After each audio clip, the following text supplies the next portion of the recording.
me chamo Fabrini, sou estudante de Direito, né, o segundo período lá na Faculdade de Carajás. Nesse vídeo vamos falar um pouco sobre a importância do voto consciente no Brasil.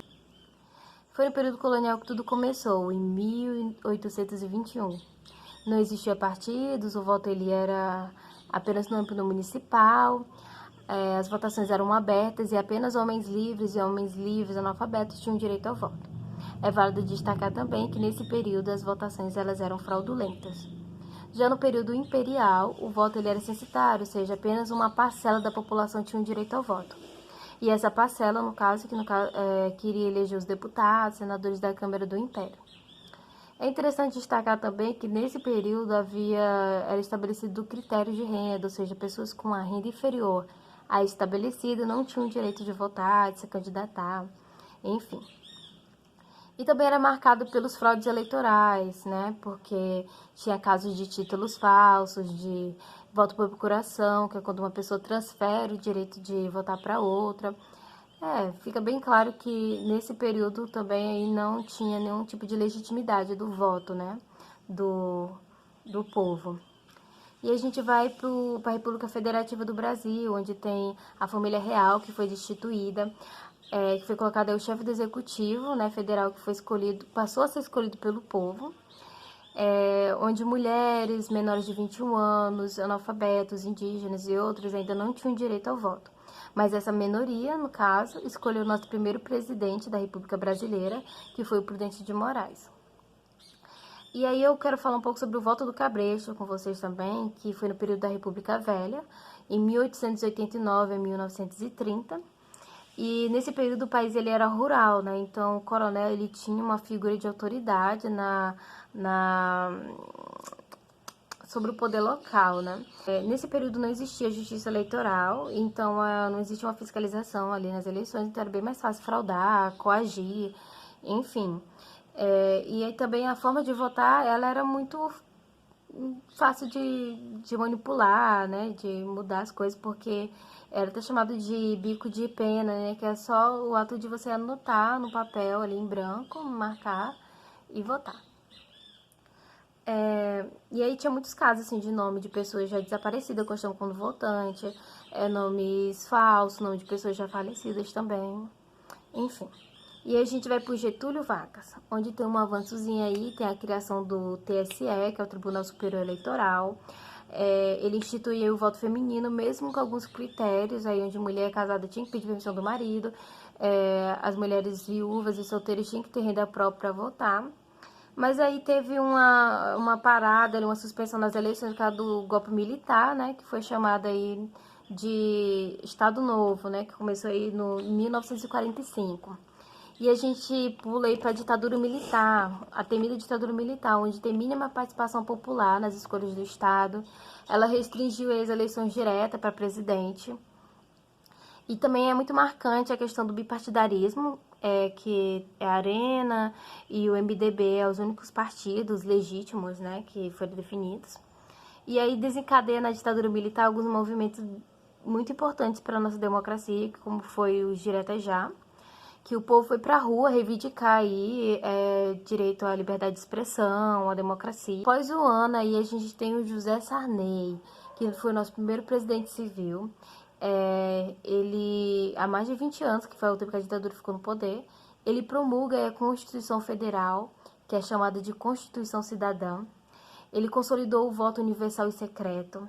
Ele implementou aí as urnas eletrônicas, o trabalho da justiça eleitoral, teve avanços nos direitos civis e sociais, ele implementou aí o voto facultativo.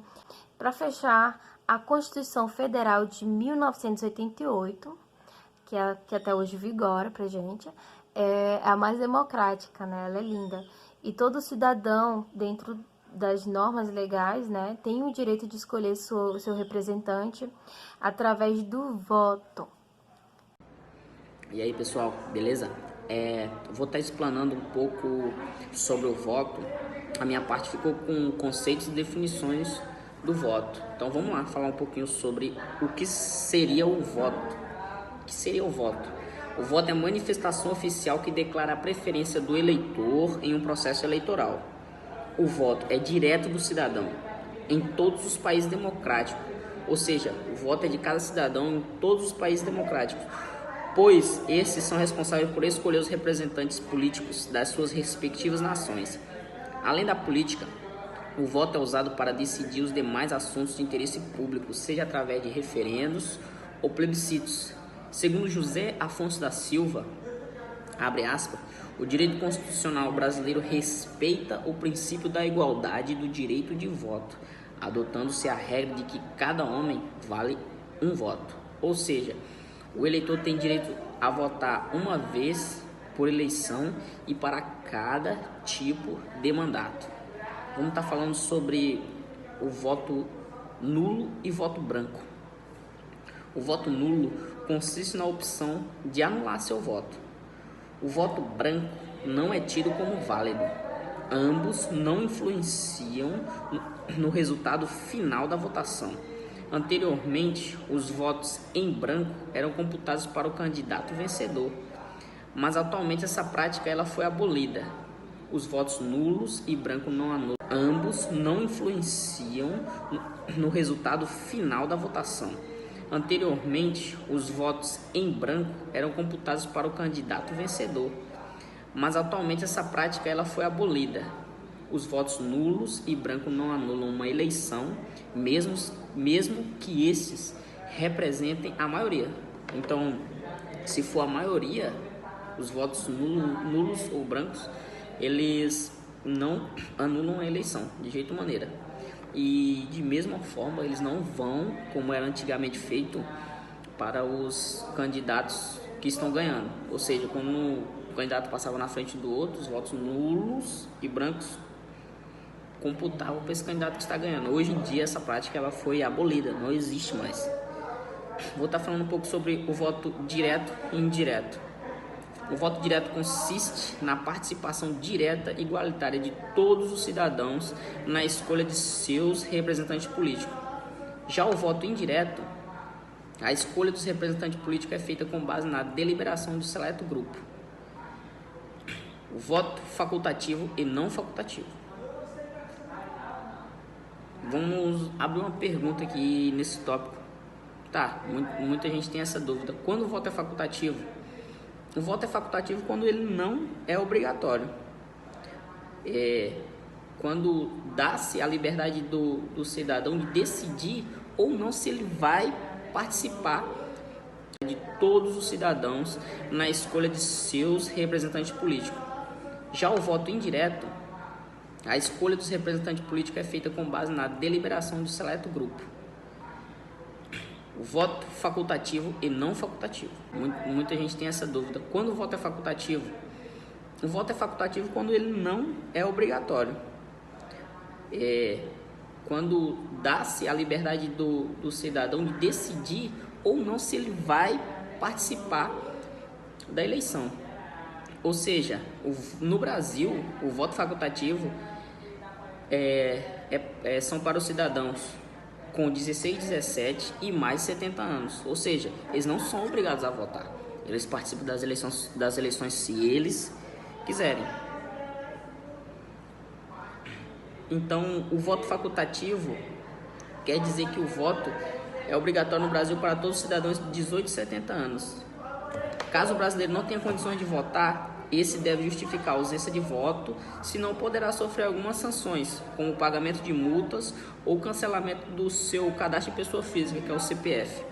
Então, o cidadão não exercendo, ele tendo a obrigação de votar e não exercendo a sua cidadania no ato de ir votar, ele pode estar sofrendo com a penalização de multa e até mesmo cancelamento social. Olá, me chamo Adeuel Pereira de Souza, aluno do segundo período de Direito. Tratarei de um assunto de grande importância e relevância, que é a importância do voto consciente. Já que estamos em um ano de eleições, nada melhor do que esse assunto. Então, para Maquiavel, o desejo dos governantes era de oprimir, e o desejo dos governados era de não serem oprimidos. Logo a gente vê e observa a importância do voto realmente consciente. Acredito que essa consciência Isso tem mudado no decorrer dos anos, porque antigamente o voto era vendido por coisas bem consideradas mesquinhas. Se vendia o voto por um milheiro de tijolo, um saco de cimento. Então, essa consciência, eu acredito que se venha mudando. Mas a situação que o Brasil se encontra, a atual situação política do Brasil, é um reflexo dessa inconsciência que os nossos antepassados tiveram, por não considerarem o voto como um direito de cidadania. O que é o certo e o recomendável a se fazer?